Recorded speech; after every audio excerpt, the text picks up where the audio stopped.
How are you feeling? I feel great. Thank you, Amy.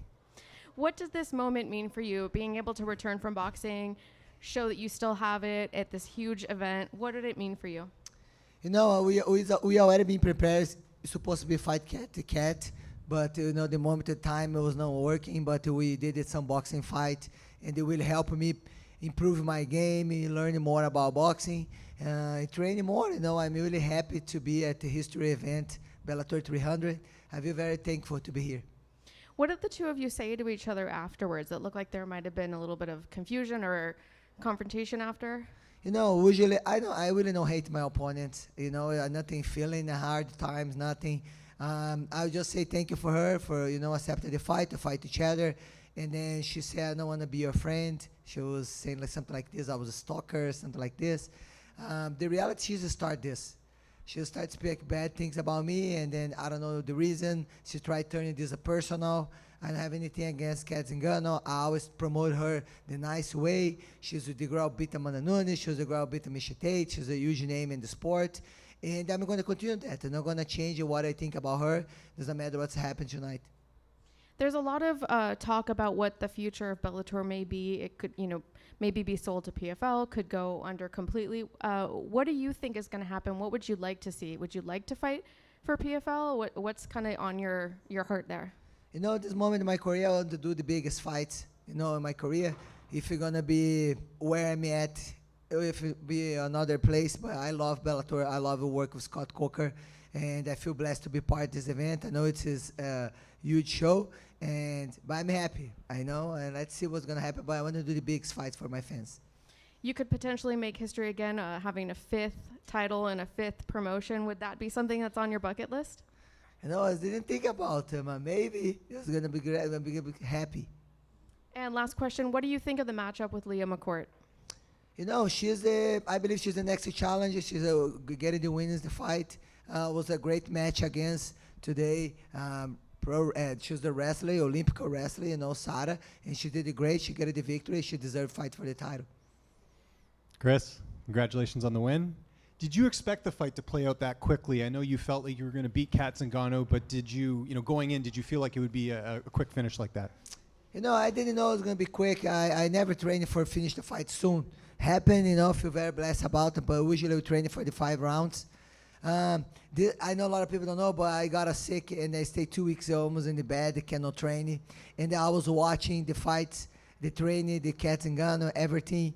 But I feel like I train everything. We did the camp for 12 weeks, and I got sick. I stayed 2 weeks able to train, right? And I was thinking about we're going to continue fight or not fight. But, we did all the exams. I feel great, and I feel very blessed the opportunity to be fighting here in 300.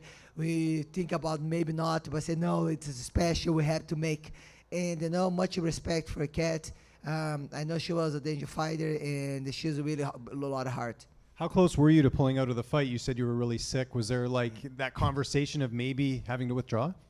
After I did my media day, my gym, I was feel very sick, and then I got a fever, and then I was really be able to, and then I figured out I did the blood test, I have COVID, and then I was stay in the bed, cannot able to train, and I have to lose weight, and I was thinking about, but for the training, I watch all the training, I say, man, I did everything. We did the 12 weeks training, and that was my last boxing. I already training for Southpaw, so we already been working. So I just praise, I praise and worship God and wait. Antonio McKee was in your corner. I know you've been working with him for the last little bit. How important has he been in your camps, especially on the MMA side of things? I love Coach McKee, not just about coach, but who's the person he is. He's always happy. He's very give good energy. He's love God too. So I love to be part of the team, Body Shop, AJ, every single person over there. Then my team, my house, and I'm really happy having him on my side. If you could pick, would you rather have a boxing fight next or have a mixed martial arts fight? I don't know. I think next I'm going to be defend the title again. But for sure, if I have the opportunity, I'd like to do one box fight. And just last one for me. Did you see Leah's fight against Sarah McMahon tonight? Did you see the highlight? If so, what did you think of her performance? I didn't have so much opportunity. It was so crazy today. Yeah. I arrived in the arena in their fight. So it was like I had fight the title, the Liz Carmouche. So I didn't see anything. Okay, there you go. But I will, for sure. Hey, Cris, back here. Sorry, my voice, guys. I screamed too much yesterday. Hey. Hey. Hey, Cris, K. Williams for Can Chronicles Media. I want to talk about your faith for one moment. You wear it on your sleeve. You're very outspoken. How do you feel that your faith has played an important role in your success in your MMA career? I think everything happened in my career was come by faith. Like the one thing I never want to be a fighter. It was no my dream. Not my dream. I want to play handball, finish my high school and finish my college, and I have a normal life. And then somebody show up in my university say, I think you can be a great fighter. I look at him, I don't like fight. And then after I start training, I start fight, I get my first title, Strike Force, and then couple years, I born again, I accepted Jesus as my savior. And then what's happening when I went to the church to do my testimony, that guy saw me play handball. He's from that church. So if God don't send somebody telling me you can be a great fighter, I was never going to be here today. I was not going to make anything. So I use this opportunity to share my faith for overcome people, everything people is going on in their lives. And you have to have hope. You have to believe for sure having God on top of us. And that's it. And he's changed my life. And I want to change people's life around me. Congratulations, Cris. Great victory. You put on a show, and the crowd loved it as well. Tonight, obviously, all of you guys on the main card, except the main event, you guys wore gold gloves. Was that something that intrigued you? Was that a cool part of this fight for you? It was really nice. We did the photo shoot with the belt, match, everything. It's a special glove, it's a special night. It's really cool. We're going to be a history day, and we signed a lot of pictures for a lot of gloves for the 300. Really cool to be part of this. Awesome. And I ran into a teammate, I believe, in Dione Barbosa in the hotel yesterday. I'm wondering what you have to say about her. Obviously, she's an up-and-comer, still has a lot of time left in the game, just got to her highest point. What do you have to say about her? Dione Barbosa has been part of my camps for going to be almost 2 years. She came from Brazil looking for one dream, want to be a fighter. When she's arrived in America, she don't have place to stay. Somebody say she can stay in her house in 1 week. Okay, she helped me train, okay. And I started learning about her. She's a really good, hard work, discipline. She started judo when she's really little young. And she said, I want to be a fighter. And she started training. And they come to America with her dream. Not speak any English. Just reminds me when I come to America. And it's nice to have her part of my family with us and signing with, FC, big organization. It was her dream. So I'm happy to be part of this. So with this being your first fight back after boxing, what was the difference between training for boxing and training for MMA? I think, people are going to get mad for me, but boxing is a little bit easier for my body because I train Jiu-Jitsu, I have to train wrestling, I have to train Muay Thai, and I have fun training only boxing, really. I love strike. But the challenge is different because boxing is just more as footwork, everything. But every single movement you do, they know what you do. Like sometimes you move, the MMA can be a kick, can be taken down. So it was really good for improving my game. I trained a little bit. I think a couple fights with Virgil Ortiz, and I went to the team, the Benavides. And it really improved my game, and I learned a lot. So after boxing, how did that change your approach coming into the octagon?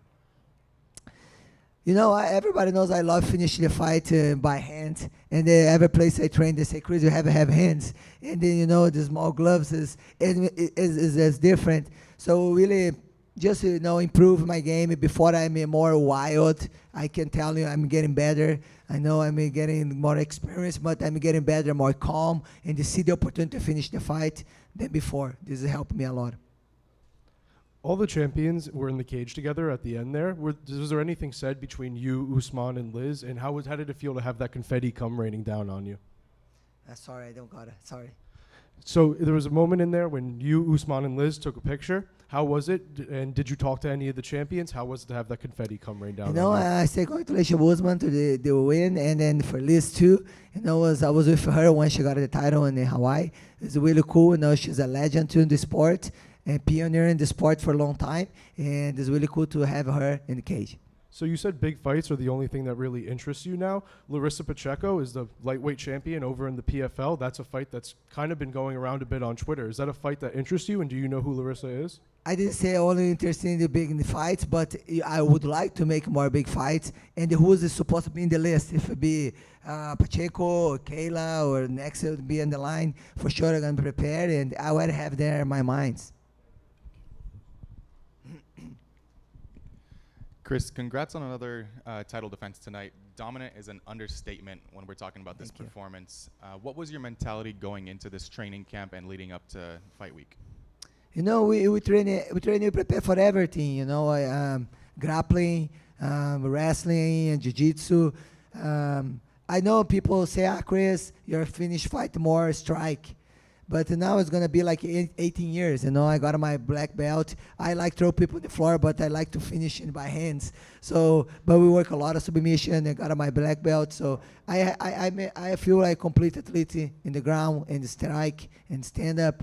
And it just now I start learning how was the better situation, the fight. We can finish, or you can do the 5 rounds, but you can keep doing. Now, you've really beaten everybody that the Bellator has put in front of you. Next up, it looks like it's going to be Leah McCourt. If it were up to you, where would you want this fight to take place? Where? Where would you want the fight with Leah to take place? What I mean? If it were up to you.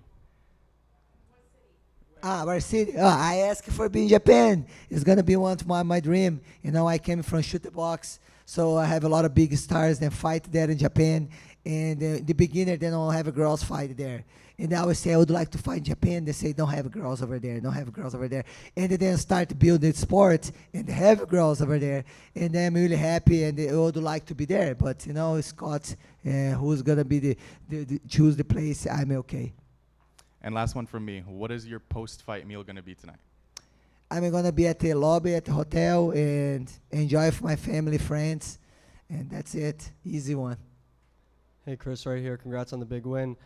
You're very intense in these fight weeks and these face-offs and these weigh-ins, but you seem very calm, cool, calm, and collected ahead of these fights. How do your nerves compare now compared to how they were earlier on in your career? I feel like before I work more emotion. I'm more, and then now I can control the emotion. I can go over there cold, even if I have a little more less emotion. The reality, I think this last fight, I know I get a lot of in the wins because I have a hard time for finish the camp because I got sick. I have to lose weight. It was really like I made it. You know, I'm here and then I'm ready for tomorrow. Like it was. And I asked Liz a similar question, but when you look back at this Bellator tenure, your stint under the Bellator banner, it's basically perfect, essentially a perfect run in Bellator. What types of emotions, what types of thoughts come to your mind when you think about this run you've had in Bellator? About belt? Yeah, Bellator. Like when you think of your career in Bellator, in this promotion, what kind of emotions and thoughts come to your head? You know, they always say like the good son, good daughter come back home. And then Scott Coker was the promoter that gave the opportunity for me when I fight Gina Carano in Strike Force. He was believing in the women's MMA. And when I signed with Bellator, to work with Scott Coker for me, it was like the daughter come back to home. And I feel home. A lot of people working in Bellator, they work with me in the Strike Force when I was like 21. So now it's really nice to back to here and the fight here. Every single face I know then from there. And they make me really thankful. Welcome. Cris, right here. As you did just now, you speak so glowingly of Bellator and you speak so glowingly of Scott Coker. If this promotion ceased to exist, either by being merged with another one or if it went away completely, would you be disappointed? How would you feel about that? You know, I live the moment. You know, everything is a plan of God. If it's going to be a plan, don't have anymore, I'm going to, continue training and fighting for the opportunity. If, Bellator or Scott know me here, I'm going to continue to be thankful for them. They're going to be raised. I defended my title 5 times. With them, it's going to continue and be the history, and I'm going to continue be thankful and talk about them for sure. What specifically, like what's been different for you in Bellator compared to the time that you were with the UFC? What's been, better for you? What's worked out better for you? What can you speak to in that regard? I think the first immature. Maybe I mature better. I have hard times there for sure. Like you don't need to love the person you work, but if you love the person you work, it's better. But you know, I really. This is already in the past. You know, I don't change anything in my life now. It just make me grow, making me like talk to young fighters, something my experience about, and that's it. And last question for me is, at this stage of your career, Chris, you've accomplished everything, you've done everything. What do you have left to prove? Like, why stay in the fight game and continue to keep going on? You know, I love my job. I think the opportunity to be the champion, the opportunity to be fighting, is the opportunity to share my faith and then help with my legacy. Okay, my legacy is not just to hold 4 titles, but to go in the place I'm going, doing missionary work, help with people. This is the legacy I want to leave. Welcome. Hi, Chris. Hi. It's been 10 years since women's MMA really blew up in the mainstream, and I wondered, a decade on, how do you feel about the current state of women's MMA? First, it make me a little bit old. Everybody look at me and say, everybody I talk, like I see a lot of people retire than people before me, and I say maybe I'm in the next in the line. You know, but I feel great. I train, I feel great.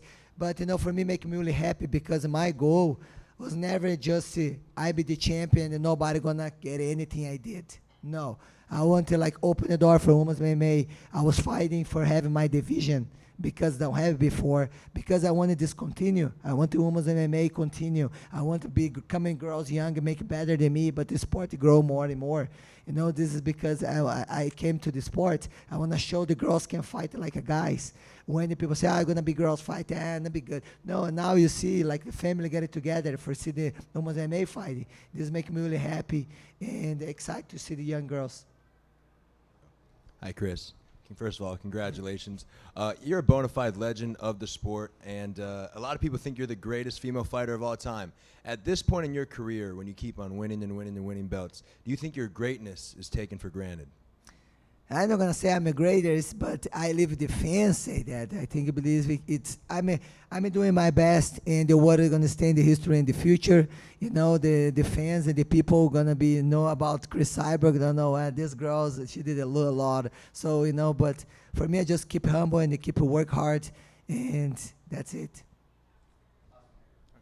Hi, Chris.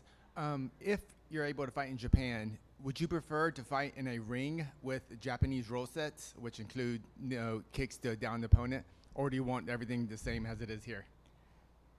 If you have the opportunity, it can be anywhere, ring, cage, anywhere. Be ready, be ready. Beginning when I start training, I was training the rules for when the people shoot the box training, but can be ring too, no problem.